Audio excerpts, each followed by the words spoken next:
Okay, magandang araw mga kaibigan. Bigyan natin ng reaction opinion itong response ni Auntie Claire Castro doon sa pronouncement ni BP Sara na tatakbo na siyang kandidato sa 2028. Yung paghingi niya ng tawad sa taong bayan na tinulungan niya si Bongbong Marcos Jr.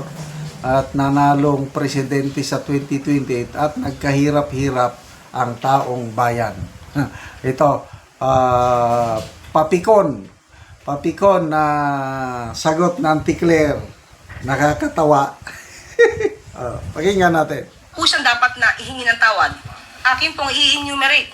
At mukhang nakalimutan niya itong ihingi ng tawad.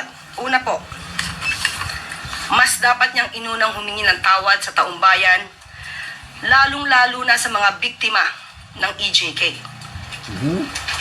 Dapat niya rin pong ihingi ng tawad at nakalimutan niya nang siya ay magsabing mayroon siyang kilalang assassin at handa siyang magpapatay. At ang assassin na to ay nag-agree or sumang-ayon sa kanyang plano.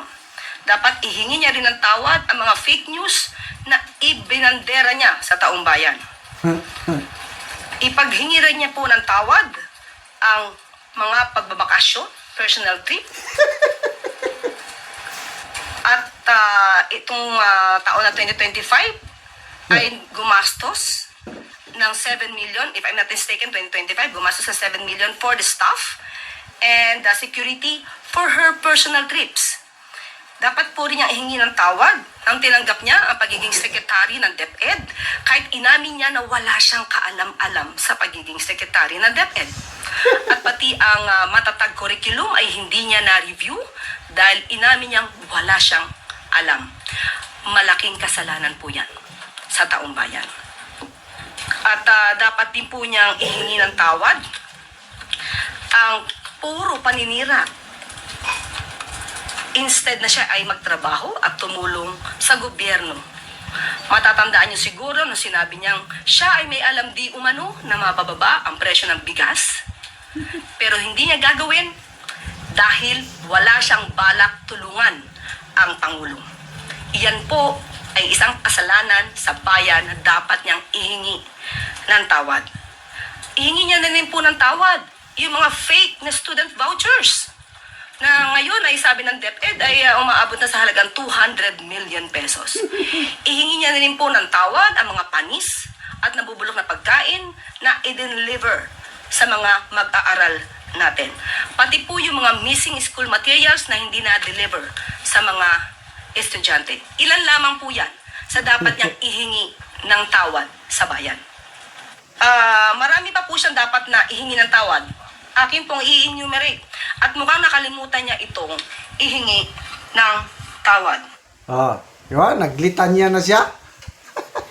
Talagang believe din ako dito sa Auntie Claire na ano siya propagandist. Ganon ang approach niya. Instead na yung kanyang trabaho is to inform the public, to motivate, hindi.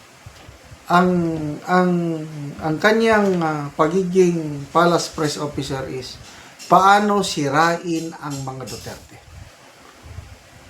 Nawawala na yung nawawala na yung hangarin talaga na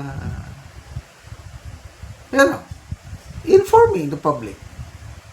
So, ano ang ginagawa ng gobyernong ito? Paano nakakatulong? Wala yan. Basta, kung ano man ang makita niyang pagkakataon na masira ang kalaban nila sa politika. Kaya, yung sense of service ng gobyernong ito nawawala. Puros pansariling political agenda na lang. Kaya, sige lang. Yun ang sabi mo. Sana paniwalaan kayo ng taong bayan. Tanong. Sino ang mas pinapaniwalaan o pinagkakatiwalaan ng taong bayan? Ay yung presidente mo ba o ang aming vice-presidente? Nagre-reklamo na nga kayo. Bakit napakataas ang rating ng isang tao na nagbabakasyon. Nabanggit niya yung 7 million na nagastos daw ni BP Sara sa kanyang personal trip. Nasaan ang pruweba? Magpakita ka ng pruweba, Auntie Claire. Otherwise, salita mo lang yan, propaganda. Ginagamit mo ang palasyo para maging propagandist ka laban sa mga Duterte. Ano pa yung mga sinasabi niya? Yung mga kasalanan ni BP Sara na bilang DepEd Secretary, ano yung pruweba na nagawa yan sa panahon ni BP Sara? Ang dami niya. Humihingi lang ng patawad si BP Sara dahil natulungan niya nga si Pangulong Bongbong Marcos na nanalo. Dapat ang issue ang sagutin niya. Kung ako sanang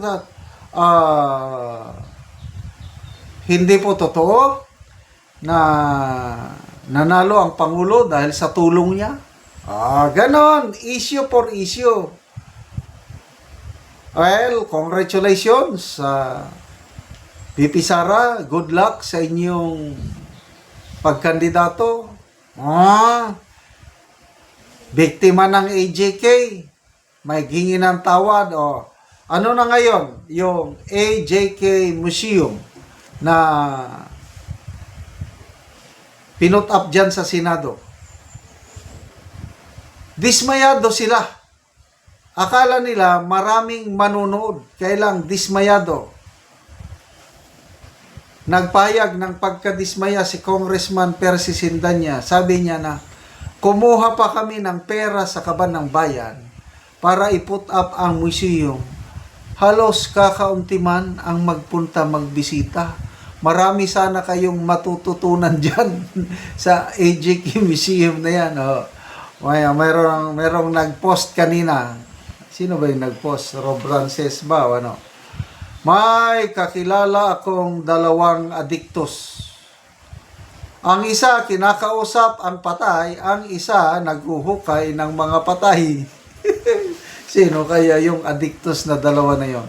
Salamat mga kaibigan sa inyong pagsubaybay sa ating channel. Nakakatulong kayo ng malaki sa tribong Talandig ng Bukidnon dahil ang income natin sa channel na ito is pantulong po sa tribo. Namimigay tayo ngayon ng libreng yero at pako para makapagpatayo sila ng mas maayos na tirahan. Panoorin nyo ang video na ito. Ni si Ante ang natagaano gero.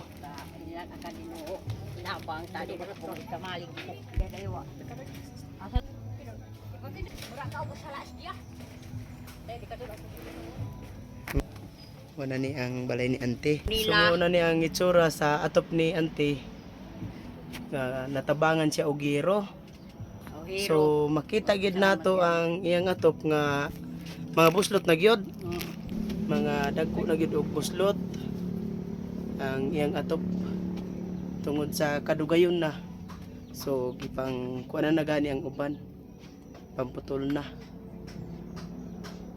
Kita gid nato nga kung mag-ulan matuluan na gid sila. Ang ilang abuhan mga silupin lang. So pila na ni katuig Ante ang inyong balay? Napulo na ni.